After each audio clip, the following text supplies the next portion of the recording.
7ই April উচ্চ মাধ্যমিকের result বেরিয়েছে। তারপর কেটে গেছে আরও সপ্তাহ দুয়েক।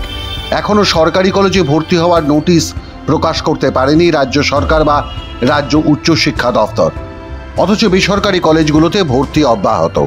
বেশি টাকা অ্যাডমিশন ফি দিয়ে পছন্দের সাবজেক্ট নিয়ে ছাত্রছাত্রীরা ভর্তি হয়ে যাচ্ছেন। কিন্তু সরকারি কলেজ বা সরকার সাহায্যপ্রাপ্ত কলেজগুলির ক্ষেত্রে এ বৈষম্য কেন? মাধ্যম কথা বলেছিল অধ্যাপক বিমল শঙ্কর নন্দের সঙ্গে। কি বলছেন তিনি, শুনুন। একটা কথা বলি, সেটা হচ্ছে গত বছর তো সেন্ট্রালি ভর্তি করার জন্য একটা চালু করা হলো এবং ভর্তিও হলো। পরে আবার কলেজগুলোকে বললো তোমরা নিজেরাও কিছু ভর্তি নিতে পারো, কিন্তু ইনিশিয়াল ভর্তিটা সেন্ট্রাল মাধ্যমে হয়েছে, এটা ঠিকই। এখন 7 তারিখ থেকে আজ কত দিন? আজকে তো 20 তারিখ, 14 দিন, 2 সপ্তাহ পেরিয়ে গেল। একটা সরকার ভর্তির প্রক্রিয়া শুরু করতে পারলো না। এখন এই উত্তরটা তো সরকার দিতে পারবে, আমি কি বলবো? আমি শুধু একটাই বলতে পারি যে ছাত্রছাত্রীগুলো কলেজের জন্য অপেক্ষা করে কি আর বসে থাকবে? গতবারের অভিজ্ঞতাই এবার আরো বেশি করে হবে। কলেজের অধিকাংশ আসন ফাঁকা পড়ে থাকবে, কলেজেরই বিল্ডিং গুলো থাকবে।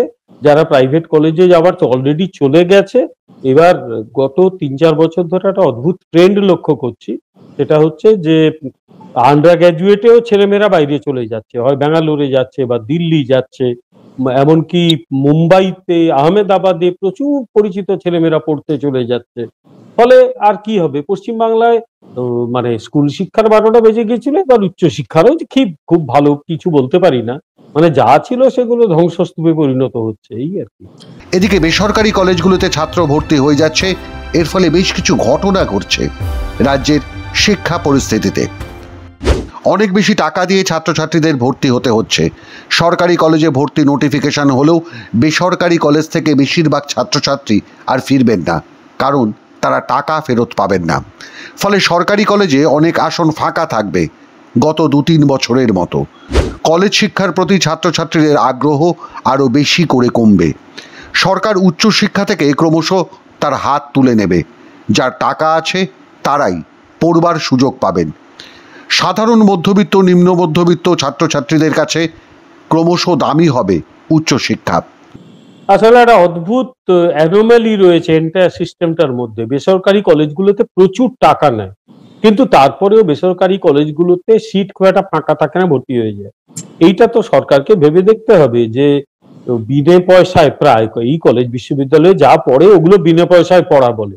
তো এরকম 100-200 টাকা মাইনে দিয়ে পড়াটাকে এখন বিনে পয়সায় পড়া বলে। সেখানে বেসরকারি কলেজগুলো লক্ষ লক্ষ টাকা নেয়, তারপরেও ছেলেমেয়েরা ওখানে যাচ্ছে কেন? অনেকগুলো কারণে। এক হচ্ছে শৃঙ্খলা, 2 হচ্ছে নিয়মিত ক্লাস হয়, এবং সবচেয়ে বড় কথা যে আমাদের এই বেসরকারি মানে গভর্নমেন্ট বা গভর্নমেন্ট স্পন্সর্ড কলেজগুলোতে যেটা হয়, শৃঙ্খলা রাখা যায় না।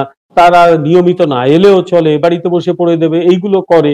কিন্তু বেসরকারি কলেজগুলোতে নিয়মিত যেতে হয়, অর্থাৎ গার্জেনরা চাইছে ছেলেমেয়েরা বেসরকারি কলেজে যাক, যেখানে নিয়মিত ক্লাস হয়, ইনফ্রাস্ট্রাকচারটা ভালো করেছে ওরা, তারা টাকা দিতে রাজি।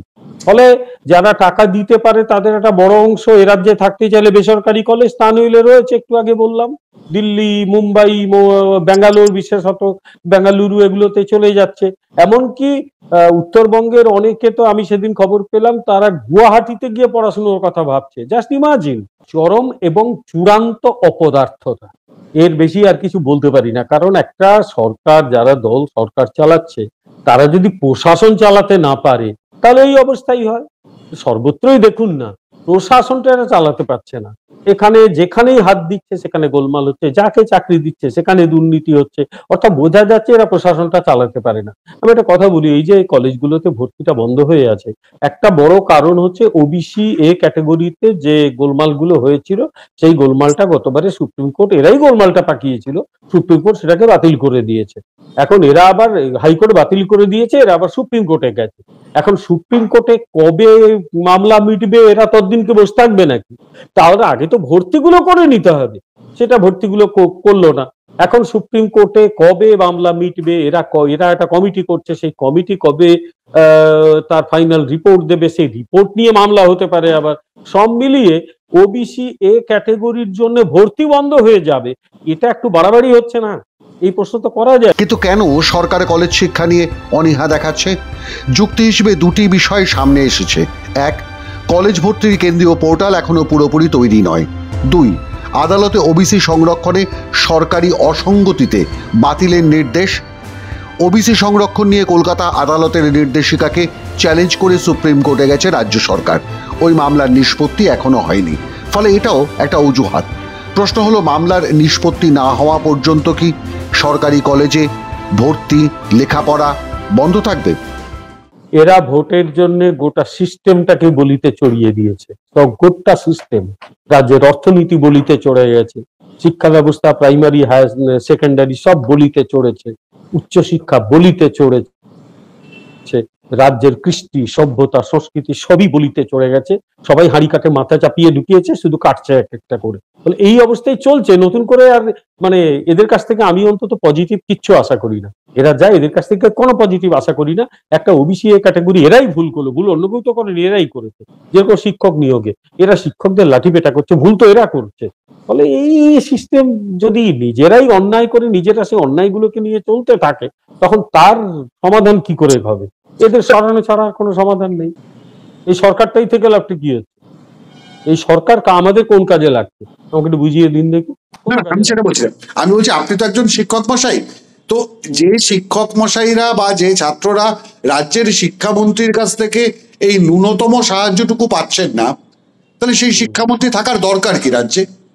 আমি তো শুধু শিক্ষামন্ত্রীকে সিঙ্গল আউট করছি না, আমি এন্টার সরকারটাকে দেখছি। তাহলে সরকারের প্রত্যেকের কি ভূমিকা ওরাও জানেন, সব ভূমিকা একজনেরই। সেখানে একজন যদি কোন রকম কোনো দায়িত্ব মানে কেউ কোনো দায়িত্ব পালন করতে না পারে, তাহলে this system will go on or will not go on. কিছু মানে কি ভেঙে যাবে, তারপরে দাঁড়িয়ে থাকবে বাংলার পুরনো সংস্কৃতি বলে দাঁড়িয়ে থাকবে, কোনোদিন এটা পুরোটাই ভেঙে তছনছ হয়ে যাবে। হয়তো আমাদের কপালে এটাই অপেক্ষা করে আছে। তাহলে এখন উপায়? রাজ্য সরকারের শিক্ষা দপ্তরের হাতে কলেজে ক্লাস শুরু করবার কোনো বিকল্প আবেদন আদালতে কি করা হয়েছে? উত্তর হলো না। কিন্তু এমনটা কি চলতে পারে? মামলার নিষ্পত্তি না হলে সরকারি কলেজগুলিতে অনন্তকাল ছাত্রছাত্রী ভর্তি বন্ধ থাকবে, খালি থাকবে ক্লাসরুমগুলো, অধ্যাপকেরা ফিরে যাবেন ক্লাস থেকে, ধুলো জমবে ব্ল্যাকবোর্ডগুলোতে। হতাশা, চূড়ান্ত হতাশা। চাকরি জীবন শেষের দিকে চলে এসছে, অল্প কিছুদিন বাকি। এইরকম হতাশা নিয়েই চাকরি থেকে বিদায় নিতে হবে। চরম এবং চূড়ান্ত হতাশা। আমি ডব্লিউবিসিএস হিসেবে চাকরি করতে পারতাম, রিটনে পাস করেছিলাম, শিক্ষকতাকে গ্রহণ করেছিলাম ভালো লাগতো বলে। সারা জীবন সৎভাবেই কাজ করেছি, যাওয়ার সময় একরাশ হতাশা নিয়েই যেতে হয়, এটাই বুঝে গেছি। প্রশ্ন হলো, এ রাজ্যের ছাত্র সংগঠনগুলো কি করছে কলেজ শিক্ষকদের সংগঠন? তৃণমূল ছাত্র পরিষদ সরকারের বিরুদ্ধে কোনো আন্দোলন করবে না, এটা নিশ্চিত। কিন্তু এসএফআই, কংগ্রেসের ছাত্র সংগঠন ছাত্র পরিষদ, বিজেপির ছাত্র সংগঠন এবিভিপি কি করছে? কেন তারা এখনো কলেজে ছাত্র ভর্তির দাবিতে কোনো আন্দোলনে নামেনি রাজ্যে? নাকি তারাও গড্ডালিকা প্রবাহে গা ভাসিয়েছে? বাংলার মানুষকে এগুলো ভাবতে বলছি, কারণ পৃথিবীর ইতিহাস বলে শিক্ষা থেকে তরুণ প্রজন্মকে দূরে রাখলেই তাদেরকে দিয়ে অপরাধমূলক কাজকর্ম, নৈরাজ্য চালানো যায়। মগজে কারফিউ নিয়ে সরকার বদল করা যায় না। সে কারণেই প্রাথমিক মাধ্যমিক শিক্ষার পর এবার রাজ্যের উচ্চশিক্ষায় হাত পড়েছে মুখ্যমন্ত্রী মমতা বন্দ্যোপাধ্যায়ের। মাধ্যম ব্যুরো রিপোর্ট।